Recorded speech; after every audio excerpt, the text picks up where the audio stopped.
आज हम स्टार्ट कर रहे हैं चैप्टर 7। चैप्टर 7 त्रिभुजों की सर्वांग समता से संबंधित है। दो त्रिभुज सर्वांग सम होते हैं यदि दोनों त्रिभुज बिल्कुल सेम टू सेम हो, यानी सभी भुजाएं भी बराबर हो और सभी कोण भी बराबर हो।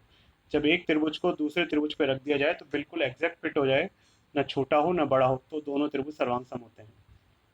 लेकिन दोनों त्रिभुजों को सर्वांग सम सिद्ध करने के लिए सभी चीज़ें बराबर बताना जरूरी नहीं है। किन्हीं तीन चीज़ों का बराबर होना जरूरी है। हम जानते हैं एक त्रिभुज में छह चीज़ें होती है, तीन भुजाएं होती है और तीन कोण होते हैं। इनमें से कोई तीन बराबर होनी चाहिए, लेकिन वो तीनों कोण नहीं हो सकते, एक भुजा बराबर होना जरूरी है। तो देखिए, सबसे पहले इसमें जो नियम है वो है ट्रिपल एस नियम। ट्रिपल एस नियम क्या होता है? S S S, side side side, यानी तीनों भुजाएं। यदि एक त्रिभुज की तीन भुजाएं दूसरे त्रिभुज के तीन अलग अलग भुजाओं के बराबर हो तो दोनों त्रिभुज सर्वांग सम होते हैं। जैसे ए बी भुजा पी आर के इक्वल है, बी सी भुजा क्यू आर के इक्वल है और ए सी भुजा पी क्यू के इक्वल है, तो ये दोनों त्रिभुज सर्वांग सम होंगे। तो त्रिभुज एबीसी सर्वांग सम है। लेकिन आप यहाँ देखिए, त्रिभुज का नाम लिखने का भी एक तरीका होता है।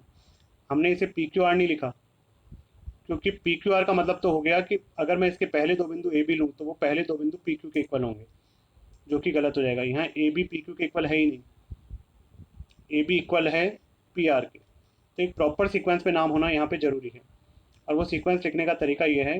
देखिए, जैसे ए बी फर्स्ट सेकंड है यहाँ पर, तो ए बी पी आर के इक्वल है तो पी आर भी फर्स्ट सेकंड होना चाहिए। हो सकता है वो पी आर हो सकता है वो आर पी हो, तो कोई भी नाम हो सकता है। तो फर्स्ट सेकंड में हमने दो संभावना व्यक्त कर दी, ये रहा फर्क है नीचे का। ऐसे देखिए, बी सी क्यू आर के इक्वल है, बी सी यहाँ सेकंड थर्ड है तो क्यू आर भी सेकंड थर्ड होगा। क्यू और आर भी हो सकता है सेकंड थर्ड, और आर और क्यू भी हो सकता है सेकंड थर्ड। ऐसे दो साइड की इस तरह की संभावनाएं व्यक्त करने के बाद इनमें देखिए, जहाँ चार आ रहे हैं उनमें दो बार कौन आ रहा है, तो यहाँ जहाँ चार आ रहे हैं उनमें आर दो बार रिपीट हो रहा है, तो आर यहाँ पे कंफर्म हो गया। तो अब जब आर यहाँ कंफर्म हो गया तो यहाँ आर नहीं आ सकता, यहाँ रिमेनिंग बचा पी, यहाँ भी आर नहीं आ सकता तो रिमेनिंग बचा क्यू। तो इस तरह सही सीक्वेंस सेट हो गया। और अब आप देखिए, ए बी पी आर के इक्वल, तो ए बी एक्चुअल में पी आर के इक्वल ही है। बी सी आर क्यू के इक्वल, तो बी सी आर क्यू के इक्वल ही है। और फर्स्ट थर्ड ए सी लेता हूँ तो फर्स्ट थर्ड पी क्यू लूँगा, तो देखिए ए सी और पी क्यू ही इक्वल है। ऐसा करने से जो रिमेनिंग एंगल्स हैं उनमें कौन किसके इक्वल होगा ये भी डिसाइड हो जाता है। जो फर्स्ट एंगल ए है वो फर्स्ट एंगल पी के इक्वल होगा, बी इक्वल होगा आर के, और सी इक्वल होगा क्यू के। तो ये डिसीजन लेने के लिए इसका प्रॉपर सीक्वेंस होना बहुत ज़रूरी है, इसके बिना नहीं हो सकता। अगर आपने इसको पी क्यू आर लिख दिया तो पूरी तरह गलत माना जाएगा। सेकंड जो नियम है वो है एस ए एस नियम, दो साइड और एक एंगल। यदि एक त्रिभुज की दो भुजाएं और एक कोण बराबर हों, दूसरे त्रिभुज की दो भुजाओं और एक कोण के, तो दोनों त्रिभुज सर्वांग सम होंगे। लेकिन इसमें यह शर्त है कि जो भुजाएं आप बराबर बताएं, कोण उन्हीं भुजाओं के बीच का होना जरूरी है। जैसे अगर मैं ए बी और बी सी साइड काम में ले रहा हूँ तो इन्हीं के बीच का एंगल बी लूंगा। अगर मैं यहाँ से पी आर और क्यू आर काम में ले रहा हूँ तो इन्हीं के बीच का एंगल आर लेना होगा मुझे। तो देखिए, ए बी पी आर के equal, angle B angle R के इक्वल और बी सी क्यू आर के इक्वल।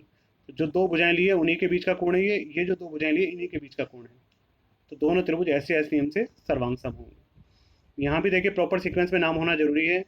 तो एंगल अगर है तो एंगल से डिसीजन जल्दी होता है। एंगल बी एंगल आर के इक्वल है, बी बीच में है, आर कन्फर्म है कि बीच में होगा, तो आर कन्फर्म हो गया बीचों बीच।